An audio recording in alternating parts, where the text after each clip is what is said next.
YouTubers? JBuzzsaw79 here with perhaps my favorite deck of all, my Gravekeepers. I haven't done a deck profile of these in a while, so wanted to put them out here and get them on the channel again with the update as to what their current status is. I would like to point out that while nearly every card in here is foiled except for 3, the only reason why I have so many foiled is because I've been playing this for a long time, ever since they came out for Onyx Guardian. I still stand by my ultimate comment, which is, once more, you do not need foiled cards to play this game. If you buy a deck that's all commons, they all play exactly the same way. I do not understand why it seems to me that unless you have foiled cards, you cannot be taken seriously. And furthermore, I do not understand the point of watching a deck profile when somebody apologizes about 6 times because something is not an ultimate rare. Just saying. Moving on into the deck profile itself. 2 Commandant, because I just want 2 Commandant. I don't see the reason for the 3rd. You're going to spend most of your time pitching to get Necro Valley anyway. Beyond that, 3 Spy, because that's a staple thing. I do run number 1 Assailant. I have cut 1 of my Shaman just to try it out. Just see if it would be better or worse. I don't know yet. 2 Descendant, that seems to be the right number, I guess, for me. 1 Heretic, he's very good. One time I ran him at 2. I may still put him back up to 2. We'll have to see. Same with Shaman here.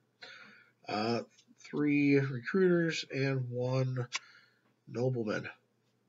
I basically had to cut a couple of the Gravekeepers out to make room for some other anti-meta cards I wanted to run in here to strengthen up that portion of the Gravekeepers.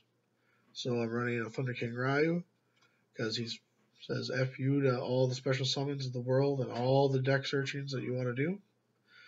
Of course, I run Grand Mole because he's freaking Grand Mole. He, just like Ryo screams, stun. And then Fossil Data because of the same reason. They just say screw you to all the special summons. Dyna in particular is awesome and can be really well protected with this deck because just that's how Gravekeepers do anyway. Moving on, we're running, of course, 3 Necro Valley because it's freaking Necro Valley and they're freaking Gravekeepers. Do the math. Raigeki, of course, destroy all their monsters, and Book of Moon, of course. I am only 1-1 Gravekeeper Steel. If I can, I'd like to knock that up to 2 at some point. It just, I think, gives you a lot more options to and freedom to lose Gravekeepers because you can just grab them back out with this. Which reminds me of the water spell card that allows you to get water monsters back to your hand. Essentially, it's the same thing. Double MST, because I just think MST is pretty good in here. May switch it out at some point to Lances. I don't know yet. So I'm just leaving these MST in here right now. 3 Pot of Duality for the draw power. You don't really special summon in this deck, so you don't really have to care about any restriction with that side of things. I'm running the Vanity's Emptiness, Torrential, and Solemn. Basically all staples there, of course. Bottomless and Compulse, a little more staple there. And then I'm running multiples of traps because I think that having multiples gives you better flexibility with the deck and allows you to basically decide what you need rather than like playing, oh, I'm going to play 3 Mirror Force because it's just Mirror Force. With that point in mind, I'm running 2-Dimensional Prism because, gosh, removing stuff when it attacks is still nice. Double Fiendish Chain to negate the effects, and double Mirror Force still because, punish the people that overextend and run swarmy stuff. That's a good reason. The last of the cards for this deck is just 2 Imperial Tombs of Necro Valley. Basically, it is a solemn judgment without the life point cost. If you have a Gravekeeper face up and you have Necro Valley out, you can play this for free to negate any card. I originally bought the set, I forget what set it came out in now. I bought like 2 boxes myself. Some friends of mine each bought at least 1 box, and it took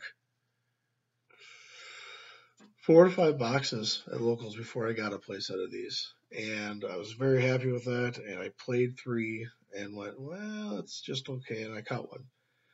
Uh, randomly, the reason I'm telling you this story is because I then went after about a year and a half later to regionals where I've got a playset of these for.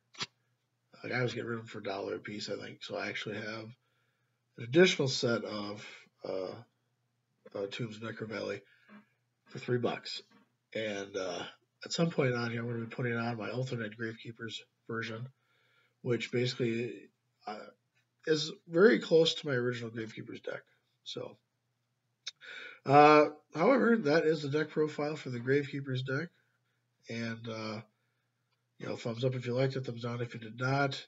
Throw some comments out there, tell me what you think about it or things you might change. And as always, please feel free to subscribe to the channel, as it will push my name up in the queue more for any of the decks that you've seen on here for people that just don't like the meta and want to basically play fun stuff, but yet do reasonably well in tournaments for not a lot of money. That's what I'm here for. So once again, this is Jay Buzzsaw signing off, and thank you for watching this video, and I will see you later.